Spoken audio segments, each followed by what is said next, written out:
بسم الله الرحمن الرحيم والصلاة والسلام على رسول الله وعلى آله وأصحابه وأتباعه إلى يوم الدين.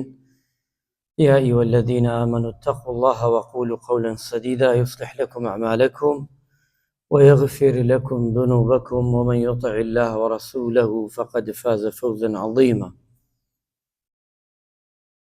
وإيقورا طاعات عبادة من لقبولك إن شاء الله تعالى هموما لبهشتاو لدرجاي الريانة وبشينا جورا بديداري بيغمري خوا عليه الصلاة والسلام شاد بينا وببينيني خواجان لبهشتا شاد من بكاتو فرودگار إن شاء الله تعالى. وتاري دوما لعسران إن شاء الله رمضان مصال سودكاني روجو معلومي جنابتنا سودكاني روجو دو بشي كان بو دنيايا وبشي كان بو قيامته. واتە بەشێکیان بۆ جەستەی مرۆڤ لە ڕۆژوودا ئیسفادەی لێەکە بۆ جەستەی خۆی و هەندێکیانش پاداشتە بۆ قیامەت. لەوەیە هەندێک موسڵمان وا تێبگەی ڕۆژوو بەس ئیسفادەی بۆ قیامەتە.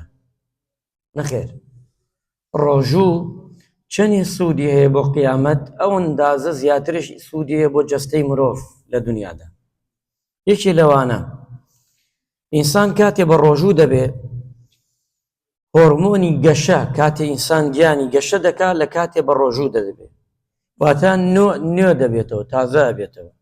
بۆیە زانانی دەروون وتیانە لە 100,000 دووجا زیاد دەکات جەستەی مرۆڤ کاتێ بە ڕۆژوو دەبێت، چونکە لەبەرەوەی ئەو هۆرمانانی کە دەرچێنێ ئەندازەیەکی چاک دەبەخشێ بۆ مرۆڤە چەوری دەستوێنێ و خانەکانی گەنج دەکاتەوە. ئەوەی کە چەوریەتی و هاواری لە چەوریە یەکەم خاڵەوەیە کە ڕۆژوو دەبێتە مای سوتاندنی چەورێکت ئەیستوێنێتەوە. حەزەکەی دوای بڕۆن بکۆڵێنەوە بزان ڕۆژوو چەند سوودیە. من چەندێکی بە کەمێکی باسەکەم، یەکێ لەوانە چەوریە. حەزەکەی ئەمڕۆ چەوری خۆ بگرە، هەرکە چەوری بەرزە کۆتایی ڕۆژش چەوری خۆت بگرە، باشە حەبەکانش مەخۆ و تەجروبە بکە. بەڵام نەک تۆ ئێواران و بەیانی چەوری لێ بدەیت و دوای بێژی وەڵا ڕۆژوو ئیسفادەی نییە.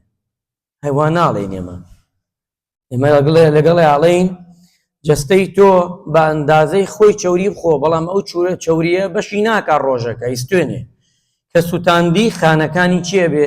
گەشە دەبێتەوە، دەکەوێتە کار. تۆ مەعمەلێک تەیە ئەگەر زۆر قورسایی بدەیتە سەرشانیا پەکی دەکەوێت، دوا دەکەوێت، ناتوانێت جوانیشکا. کە مرۆڤ کاتێک چەوری بەرزە بێتەوە خانەکانی پڕ دەبێت، بۆیە جەڵدە لێدا ئەو خانەیە لە دەمارەکانی پڕ دەبێت کە پڕبوو بە جوانی ڕێناکە، ئەو خوێنە نایە ناڕوا. بەڵام ڕۆژوو چیەکە؟ دەمارەکانت هەمووی جوان پاکەکاتەوە چەورێکەکان لادا. دووەمیان پاکردنەوەی ئەو شوێنانەی کە ئینسان لە ناو جەستایە هەیە، بە تایبەتی بۆ نەخۆشی شێرپەنجە. ڕۆژوو دەبێتە جەستەیەکی پاکردنەوە، لەوە ترسی نامێنێ و ئەبێتە مای ئەوەیشی کە ژێرپەنجە و نەخۆشە بیسانەی کە هەیە لە مرۆڤدا ئەم ڕۆژە وای لێ دەکا تەسفیەکە نایهێنێ. وەک فلتەرێ وایە سەتو ئەو ئاوەی کە دەیخوێنێەوە ئەگە فلتەرێکی لێ نەدەی ئەخورێتەوە ناخورێتەوە. سە مرۆڤ خوای پەروەردگار لە ساڵێکە 1 مانگ فلتەری داناوە. ئەگە تەشبیه بەوێ قسەکە، ڕەمەزان فلتەرە بۆ مرۆڤ، هەمووی پاک دەکاتەوە. ئەم 30 ڕۆژە خوای گەورەماندا لە فلتەرێک ڕەمەزان، چونکە ئێمە گە بەدەست خۆمان بێ شەو ڕۆژ نانەخۆین، ڕەحم بە خۆمان ناکەین. مرۆڤ زۆر جار خۆیەتی ئەبێتە چی؟ ئەبێتە کوشندەی نەخۆشێکی کوشندە بۆ خۆی بە هۆکاری چی؟ هۆکاری خواردن. بەڵام ڕەمەزان وای لێیەکە کە ئەوانەی کە ترسی نەخۆشیە نێزگە بێتەوە ئەم تەسفیەکە و لە نایە باس. سێمیان ڕۆژوو دەبێتە ئەوەی کەوا یەکێ لەوانەی کە لای خوای پەروەردگار خۆشە، لای مرۆڤ ناخۆشە. بۆنی دەمی مرۆڤ، هیچ مرۆڤێک حەز ناکا بۆنی دەمی براکەی کەسەکەی کورە خێزانەکەیشی بویستێ. بەڵام تەماشای شەرع و ئاین بکە چییە؟ فەرمێ پێغەمبەری خوا عەلەیهی سەڵات وەسەلام فەم الصائم ئەطیب عند الله من ریح المسک. بۆنی دەم هەناسەی ئەو مرۆڤانەی کە هان بە ڕۆژوو لای خوا لە مسک خۆشترە. ئەی لای مرۆڤ زۆر تاڵە، خۆمان حەزی لێ ناکەین وەک مرۆڤ، بەڵام لای خوای پەروەردگار لەبەر ئەوەی ئەفەرمێ خەریکی کارێکی گەورەیە. حکمەتەکەی چی ئەم حەدیسە ئەم فەرمایشتە؟ حکمەتەکە ئەوەیە عیبادەتێکی نهێنیە. ئەی باشە لە ڕۆژووە بۆوان، لە نوێژا بەوانیە، ئەی لە حەجا بەوانین، ئەی لە عومرا بەوانین، بۆ لە کارەکانی تراوانیە، بۆ لە ڕۆژوو وای نێمە لەوەیە بڵێ نان ناخۆم، بۆ تو کاتی ئەخەویتیش هەروایە بۆ نان ناخۆی. بەڵام ئەمە ئەم پاداشتە گەورەی کە دانراوە خوای پەروەردگار بۆ تۆ دایناوە بۆ من لە ڕەمەزاندا، چونکە بۆ خۆیەتی پاداشی لای خۆیەتی.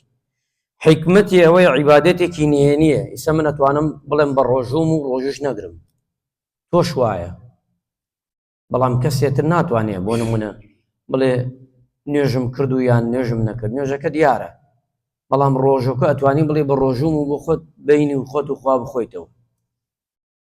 واتە سڕی ڕۆژوو لەگەڵ خوایە، هەوەستت بێ ڕۆژوو دەگری، هەوەست بێ نایگەڕی، بەڵام تۆ لە ترسی خوای پەروەردگار ئەیگری. و ئیسفادەیەکی ترشی هەیە، ئەڵێن ئەم فەرمایشتە وەگرێتەوە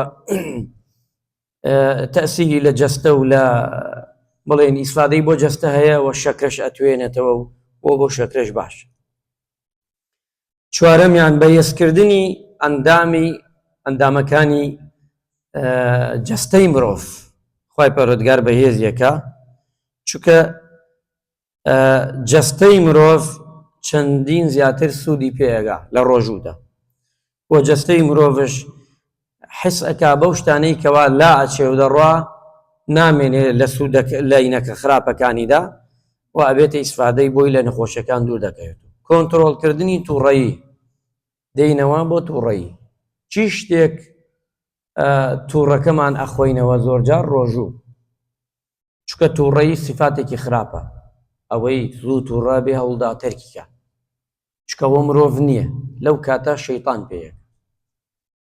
کابراتە خزمەتی پێغەمبەری خوا صلی الله علیه وسلم فەرمووی، سێجا فەرمووی ئەی پێغەمبەری خوا کارێکم پێ بڵێ، پرسیار لە کەس نەکەم ئەنجامی بدەم، پێویستم بە کەس نەبێ شی بکاتەوە، ڕوونی کاتەوە. پێغەمبەری خوا صلی الله علیه وسلم سێجا فەرمووی تووڕە مەبە، چونکە تووڕە بووی پیاوە کوژی، تووڕەبی جمێ نەدەی، تووڕەبی خراپە ئەەکەی، هەموو شتێ دەکەی، ئەوانەش تۆ نیت، دوای 10 دقە سار دەبیتەوە تۆ نیت، ئەوە شەیطان پێدەکە.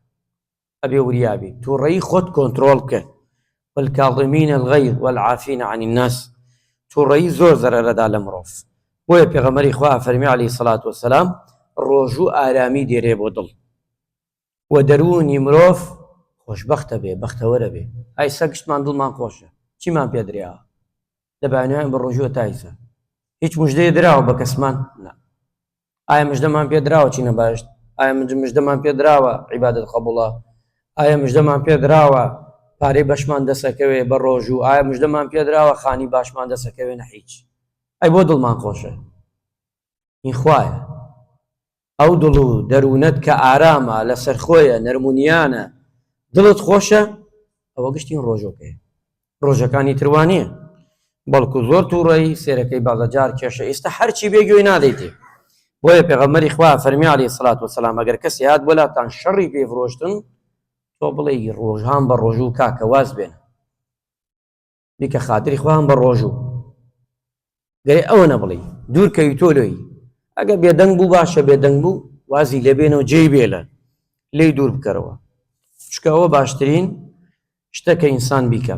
یەکێکی تر لەوانە شکاندنی نەفس، بەهێزکردنی ئیرادە. نەفسی خۆتە شکێنی. ئێستا گشتمان حەزمان لە نانە، نیمەڕۆتێ حەزمان لە ئاوە، لە نانە، لە چەوریە، لە خواردنە، بەڵام چیەکەین؟ ئیرادەمانەیە، نەفسی خۆمان شکاندووە لەبەر ڕەزامەندی ئەڵڵا. هەموو دنیا بدەنە تۆ لەبەر ڕەزامەندی مرۆڤ سەعاتێ بە ڕۆژوو نابی، ئامادە نیت خۆت برسیکەی، خۆت تینی بکەی، بەڵام بۆ خوای گیان ئامادەی نەک ڕۆژەکەی شەوەکەشی چی بکەی؟ بە ڕۆژوو بی. ئەوش چییە؟ ئەوش ئیرادەیە.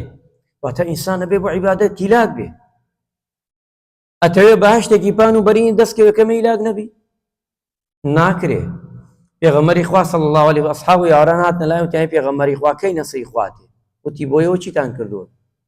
لە چاو گەلانی پێشی خۆتان گەلانی پێشی ئێوەیان گرت ڕێک ئەیان کردە دوولەتەوە هەم مرۆڤەکەیان لەبەری موسڵمان بۆیان کردە دوولەتەوە پەشیمانش نابووە پاشگەز نابەوە ئێستا ئێمە هەین بە ڕۆژوو بە خۆمان نەخۆین و خەفین هەتا نیوەڕۆ خەوین نیوەڕۆ تێن 2 ساعت عیبادەت دەکەین و یوارە مەغریبە بڕۆ خواحافیز لەمە خۆشترین ڕۆژووە بە قورئان ئەزانن لە مانگا سەحابە غەزای کردووە جەنگی کردووە نەعەل لە پیایە نەبووە جلوبەرگی نەبووە بە شمشێرێک بەرامبەر دنیایە کافر غەزای فەتحی بەدر فەتحی مەکە ئەمانە گشتی لەم مانگا پیرۆزە چووکە ئیرادەیان بووە سەحابە ئیرادەی بووە ئەوان لە مزگەوتێکی ئاو فەرشی جوان و سەقف و سبلت و گەرمامە و 2 دقە تەحەموڵ ناکەی بەعزە جارەکەی نەهەرا ئەمە نەبووە هاتون لە بینی 4 ئاوە قامیشا و 4 دیوار تەپ و تۆڵ و خۆڵ و باران و لە ناوانی ژیان کردووە لە پشتی باشترین مەخلوق کە پێغەمبەری خوا بوو عەلەیهی سڵات داوای هەرچی بکردای خوای گەورە بۆیە کرد ئەوە سەحابە بووە ئێمەش ئەمە بووە بۆی بزانی ئێمە نەکوا لە خۆمان دەربچین بڵین بابە لە بەیانەوەین بە ڕۆژوو لە چاو سەحابە هیچمان نەکردووە بۆ ئەم دینەیەمان هیچمان نەکردووە بەس نییە موسڵمانین خەڵکی ئێستا مشکە پەرستێ مانگا پەرستێ خەڵکەی باوکی نییە دایکی نییە نازانێت کامە برایەتی نازانێت کامە ژنێتی لە ئەوروپا ئەمانە گەشتی فەضل و ڕەحمەتی خوایە تۆ فەقیری هەژاری خەڵک دەرو لێکاتەوە خەڵک قسەی خۆشتە مردوویەک تەمرێ هەموو دنیا تێتە سەر قەبر دینارێک لێ ناسێن پارەی لێ ناسێن خۆ تو جارڕت نەداوە بێن بۆلات بەڵام چی ئیسلامەکە وای لێ کرد و دیندارێکە وای لێ کرد نەخۆش دەکەوی دنیا تێ بۆلات ئەمە ئێمە گشتمان قەرزاری ئیسلامی تا و ڕۆژەی ماوین عیبادەت کەین بۆ خوای پەروەردگار هیچمان نەکردووە بەخۆ چکەوە بزانە تۆ بێ ئیرادەمان هەبێ لە ڕۆژوودا کە فێری ئیرادەمان بکە و بە قووەت بین خاڵێکی تر لەوە پەروەردەیی بەزەیی ڕەمەزان فێرمانەکە فێری پەروەردەمانەکە لە بەزەیمان بە هەموو شتێ دێتەوە بە مناڵەکەی خۆت بە ژنەکەی خۆت بە خێزانت بە تایبەتی بە هەژار چکە لەبەر ئەوەی بە هەژاران زیاتر ئێمە بۆ لە ڕەمەزانە ئەبینی موسڵمانان خێری زیاترە ئەی بۆ لە مانگەکانتر نایکەن چکە ڕەمەزان فێری کردوین کە زیاتر ببەخشین زیاتر بەزەیمان بە خەڵک بێتەوە دەوڵەمەنەکان بزانن کۆمەڵی خەڵک شێ ئاوا ئاژین نانیان نییە نیمەڕوان بخۆن بەس ێواران نانەخۆن خەڵکێک بزانن بۆی بێتە یادیان چکە ڕەمەزان نەبێ نایەتە یاد ناخەوێتە فکرمان قەدری ئاو بزانین قەدری خواردن ئەزانن هەم بۆ هەردوو لا ئەزانی پاداشتی بێحیساب بۆ ڕۆژوگرتن پێغەمبەری خوا صلی الله علیه وسلم ئەفەرمێ خوای پەروەردگار خۆی فەرمێ لە حەدیثی قودسیە وأنا ئەجزی به واتە ڕۆژوو بۆ منە و خۆم پاداش تێدەم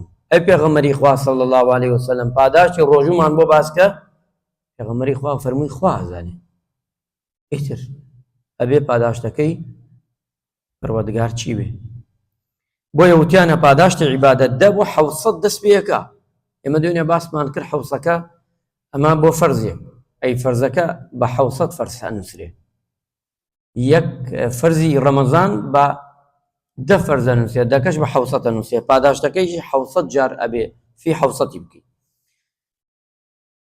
و لە قیامەتە ڕۆژوو ئەتپارێزێ کاتێ وەفات دەکەی و دەچیتە ناو گۆڕ چی کاتێ مەلایکە بێت ئەزیێتە با ڕۆژوو دێتە لایەک ڕاوەستێ قورئانەکەت ڕاوەستێ نایەلێ لە کاتی سەرمەرگدا کارە بۆ ئاسانەکە کاتێ زنی بێبیتەوە حیساب و کتاب دەست پێەکە ڕۆژوو دێت وەک پیاوێک لە خەڵکە شکایەتەکە لە خەڵکە شفاعەتەکە ئەڵێ خوایە ئەم پیاوە 30 ساڵ منی گرتووە 20 ساڵ منی گرتووە دیاوە خوای پەروەردگار بە ڕۆژوو ئەڵێ چیتەوێ ئەڵێ ناڕۆم هەتا نەیبەم بۆ باشت ئاوایە ئەڵێ ناڕۆم هەتا نەیبەم بۆ باشت خوای پەروەردگار ئەفەرمێ دەی بیبێ لەگەڵ بە بواشت لەکوێ دەیبەی ئەڵێ دەرگایەک مێ ناوی ڕەیانە تایبەتە بەس وانەی ڕۆژویان گرتووە هیچ کەسێ ناچێتە ژوورەوە بەس ئەوەی بە ڕۆژوو بووە لەو دەرگایەوە چێتە باشت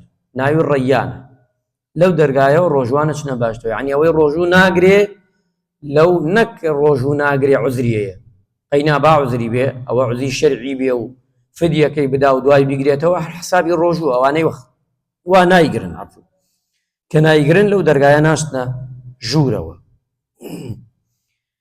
وشەفاعەتمان بۆەکە و خاڵێکی تر ئەوەیە هەر کەسێ بە ڕۆژوو بێ هەر سەعات و چریکەیەک دەقەیەک ساڵێک دوورەکەویتۆ لە دۆزەخ. یعنی یەک ڕۆژای بە ڕۆژوو 700 ساڵ لە دۆزەخ دوورەکەویتەوە. ئەوە دۆزەخ بڵین لێدایە لە چەپە تۆ ئاوا دەچیت. یان ئێستا بەهەشت بەرەو ئاسمانە، دۆزەخ بەرەو خوارە. یعنی تۆ هەر ڕۆژە بە ڕۆژوو دەبی 700 ساڵ دوورەکەویتۆ لێ. ئیتر حەسابی کە هەتا بە ڕۆژوویت هەموو ڕۆژەکانی مانگی ڕەمەزان و هەموو ڕەمەزانەکان دوور ئەبیتەوە لێی. پێغەمبەری خوا فەرمێ من صام يوما في سبيل الله أعاد الله وجهه عن النار 70 خريفا. واتە 700 ساڵ دوورەکەویتۆ لێی بە گوێندازەی 7 ساڵەکە خوای پەروەردگار دوورت دەخاتەوە.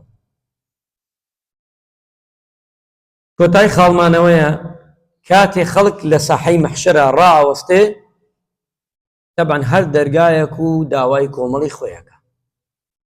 8 دەرگای باشتمانێ، دەرگای ڕەیان دێ خوای یان ئەوانەی ڕۆژوو گردووە بابێن من دەرگاکەم واڵایە لای منەوە بچنە ژوورەوە.